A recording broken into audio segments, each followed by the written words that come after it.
everyone, welcome to the OklaRoots YouTube channel. In today's quilt video, we're going over clue 3 for the Cotton Cuts Sparkle and Shine Spring 2021 Mystery Quilt. So as you know, I am doing two versions. I'm doing the large version and I'm doing the small version. So I'm going to show all of that to you today. You're going to be able to look down the timestamps and you can find exactly where you want to go in the video. For the large version, you're going to make one block, but you're going to make it 8 times. So I'm doing the quartz colorway.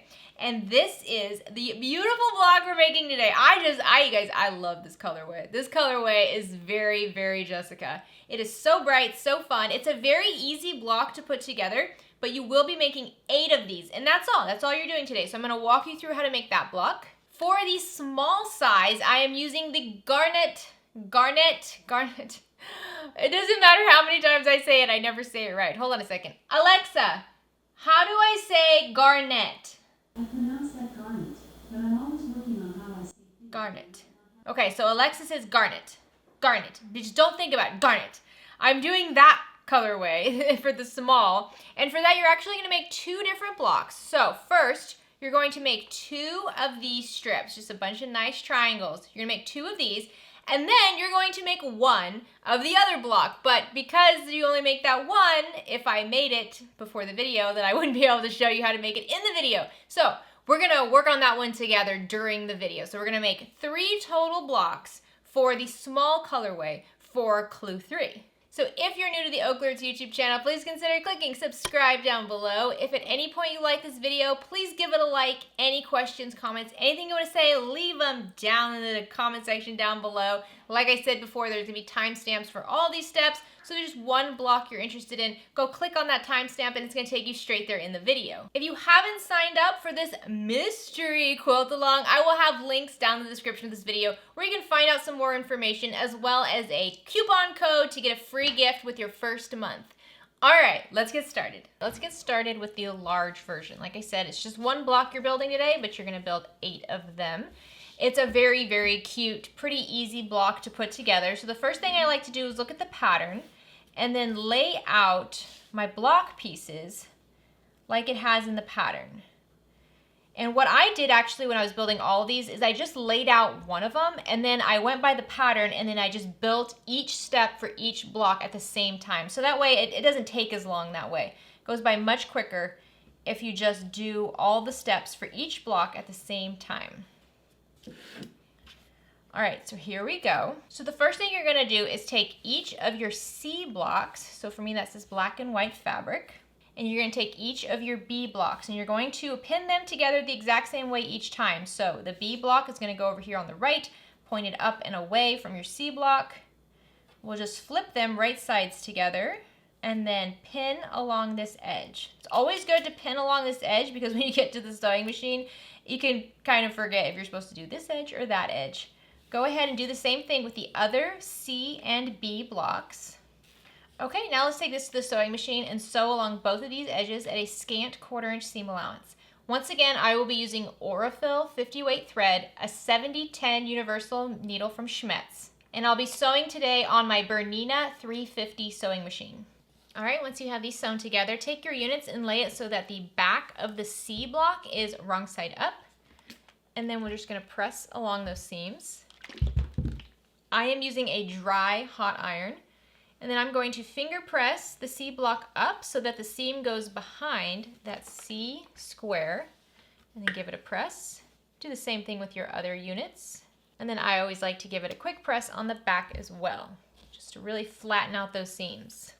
All right, once you have your B and C units combined, you're gonna grab your F triangles and we're going to attach them on the bottom of the C block, just like this, so we create one big triangle. So lay it out how it's supposed to be first, and then take it and flip it right sides together. Everything should line up really nicely. Just pin along the edge you need to sew on so you don't forget. Go ahead and repeat this with your other C and F units. Okay, now take these to the sewing machine and sew along the pinned edges at a scant 1/4 inch seam allowance. Once you have those sewn, once again lay your units so that the back of that C square is wrong side up. Press along the seam and then finger press it so that the seam goes behind that square once again. You might find a little bit of bulk right here in this corner. Just do your best to keep everything nice and straight and then press it down. Repeat this with your other units. So now you should have quite a few of these triangles done. Go ahead and put these to the side. Grab your A and D units. And your A unit is going to go on the left, and your D unit is going to go on the right, and their 90-degree angles are going to butt up, back to back with one another, just like this, so you create a nice big triangle. Now let's just fold these right sides together, and they should match up exactly. They're the exact same shape. Make sure you pin along the edge you're going to be sewing, just so you don't forget. Go ahead and do this for all of your A and D units. Okay, let's sew along the pinned edges at a scant 1/4 inch seam allowance. Once you have those sewn together, lay your units so that the wrong side of A is facing up, and we're just going to press these seams behind the A triangle. I know, again, this is one of those, if you like to press towards the dark side, this can be a little painful, but we're following the instructions so that we can nest these better. Don't worry, you probably won't see it in the end. Go ahead and press all of your A and D triangles. Okay, so now you have your A and D triangles, and then you have your B, F, C triangles over here, and now we're just going to smoosh them together just like that to make cute little squares. So there's really, only one way to put these together. They're gonna go long sides together, so line them up and then flip them right sides together, and they should match up completely along this edge, just like that. Go ahead and add some pins to help hold everything in place. And repeat this for all of your triangle units. All right, let's go sew along these edges at a scant 1/4 inch seam allowance.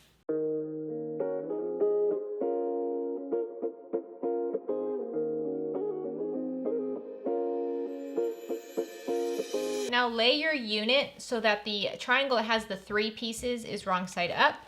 Press along that seam. Use your fingers to press that seam behind the triangle with the 3 pieces, just like that. And then press it with your iron from the front.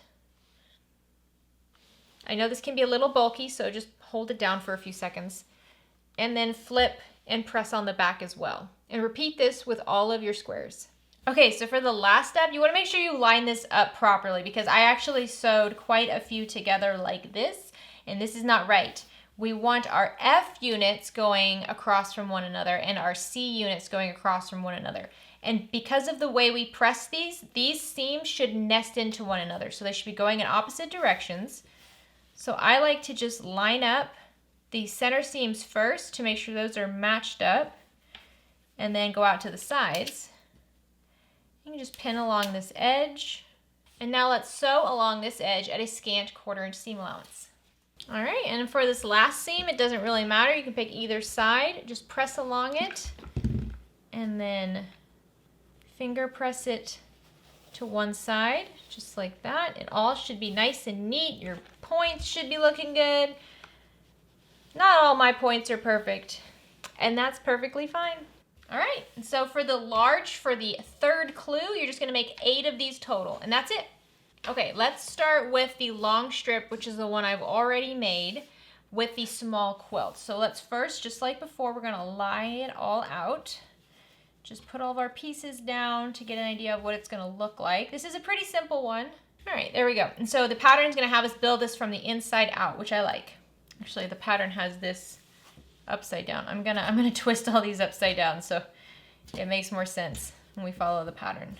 All right, that's how it should be laid out. So that way we can start with this block and work our way out. So take your center B block and lay it right side up, and then take one of your E triangles, it's gonna be on the right, and lay it so that it's going to be how it is in the end, and then flip it right sides together. Now, these should not line up like this or like this. These should line up like this. One is perpendicular to the other, okay? Just like that. And they should line up perfectly with these little notched edges, since it's all been cut out for you. Pin these together. And now let's go sew along that pinned edge at a scant 1/4 inch seam allowance. Okay, now lay your unit so that the back of the B triangle is wrong side up. Give it a quick press. Flip it open and finger press that seam behind the B triangle and then press it from the front. Now you got to be a little careful with this because these are all biased edges and it's very easy to start stretching everything out and get some wonky seams. If it happens, don't worry about it, but just be delicate to help avoid it. Okay, now take your unit, lay it right side up, grab your other E triangle, and line it up where it's going to go in the end. So it's pointing down, and it's going to be on the other side of our B triangle. And then we're just going to flip it right sides together. Once again, it should be perpendicular to your B triangle. Let's pin along this edge. And now let's sew along that pinned edge at a scant 1/4 inch seam allowance. Once again, lay your triangle so the back of B is wrong side up. And we're going to press that seam. Open up B so that the seam goes behind that center triangle just like that. And then give it a press. And then once again, I like to press on the back since we do have quite a bit of little bulky seams on the tips of our triangles. All right, so now we're going to grab our other 2 B triangles and lay them right side up. Everything's right side up. And they're just going to attach onto these E triangles just like that. So we can pin these both at the same time. So just lay them right sides together. And once again, it should be perpendicular to your strip. Pin it. Do the same thing on the other side with the other B triangle. So now let's sew along both these pinned edges at a scant 1/4 inch seam allowance.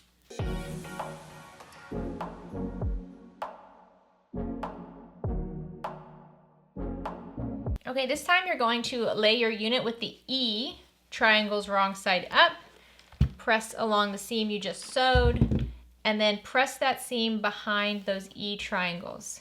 You can see it's very hard to keep this from getting a little wavy. Just bias edges and then these bulky points. It'll be okay. It'll be okay. Repeat this on the other side, pressing the seam behind the E triangle. All right, now grab your A triangles and we're going to attach them in the same manner. They're going to be pointing down. We're going to attach them to the B triangles. So just like before, flip them right sides together. Do the same on the other side. We can sew these on at the same time. And now let's go sew these on at a scant 1/4 inch seam allowance.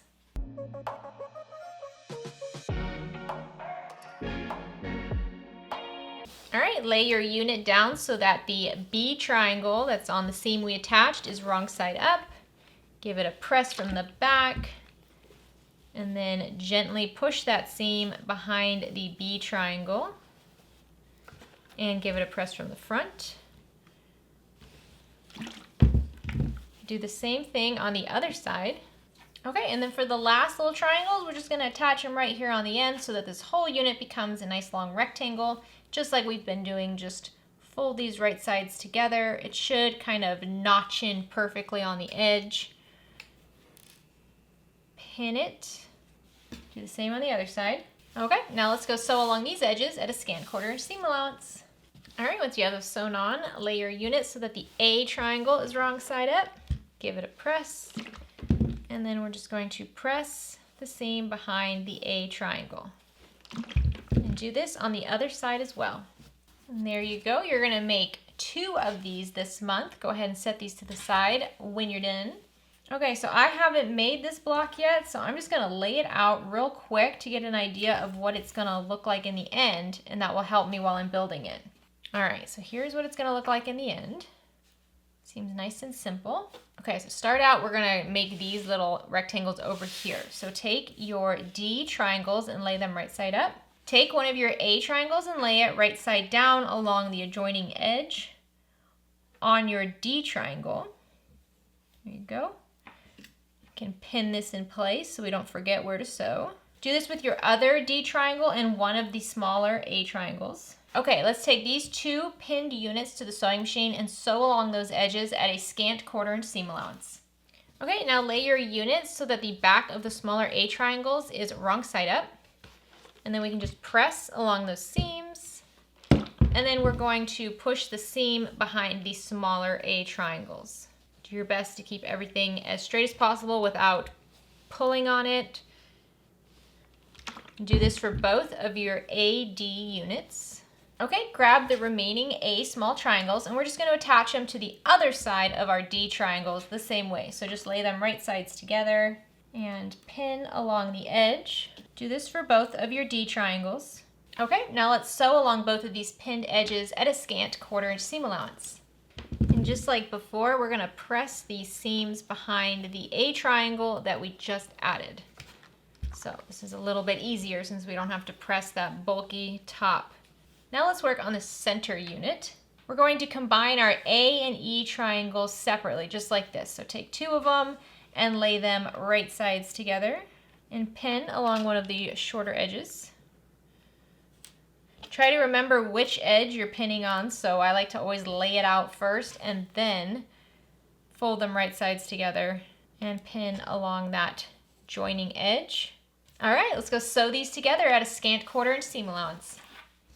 So lay these with the wrong side of E facing up, and we're just going to press that seam behind the E triangle on each one of these. Okay, now lay your units so that the A units are opposite one another and the E units are opposite one another. And then just fold it right sides together. And because the seams are pressed in opposite directions, they should nest and just fit perfectly, just like that. So now I'm going to pin along this long edge. There we go. So now let's sew along this edge at a scant 1/4 inch seam allowance. All right, now you can just press along that seam and press the seam to either side. It doesn't matter. And by doing this, you should have a pretty good matchup here of your points. They shouldn't be too off. Having these pre-cut fabrics really helps with that. Okay, so now we just have to put these 3 pieces together. So take one of your D units over here, and with the triangles facing away from each other, just like that, line them up and then fold them right sides together. And we don't have a whole bunch of seams here, so they should be the same size. You shouldn't have any kind of wonkiness going on with your sizes here. Now I'm going to go ahead and do the same thing on the other side. These triangles are pointing away from each other, butts together. Lay them right sides together. Okay, now let's just go sew along these 2 edges at a scant 1/4 inch seam allowance.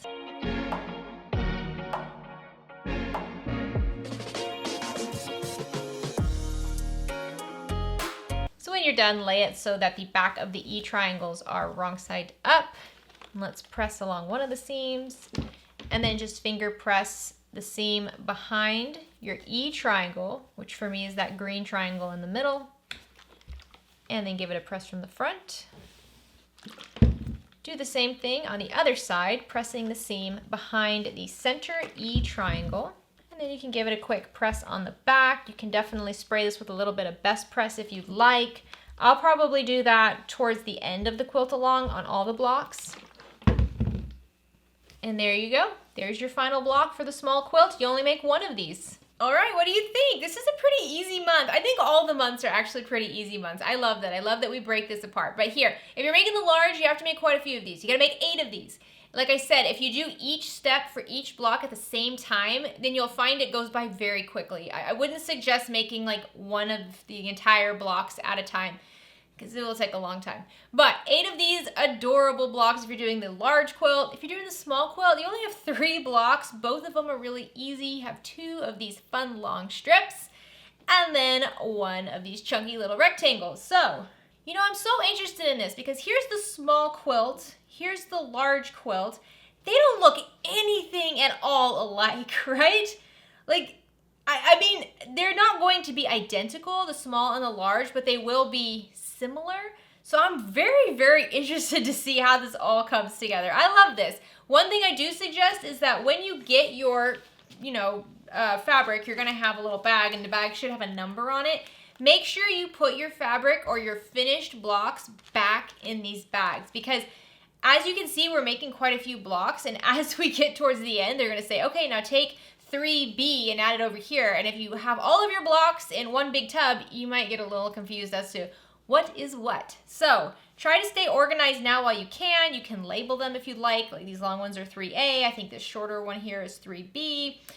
I'm just gonna keep them in the bags, and I think that should be good enough. Hopefully that'll be good enough. So let me know how your quilt is coming. Let me know what colorway you have. I love seeing everybody's posts. Like I said, I wanted to get all the colorways. A lot of you said that you are doing a small and a large quilt like I am. I'm really excited about that. You know what I think I'm gonna do though? I think when I'm all done with the quilt tops, I think this time I actually am going to send them out to a long arm quilt them for me. For the first time ever, I think I'm gonna do it. So if you have any suggestions for great long armors, leave them down in the comment section down below. I hope you are having a fantastic day. I hope you have a great rest of your week. Get out there and make something. Bye guys.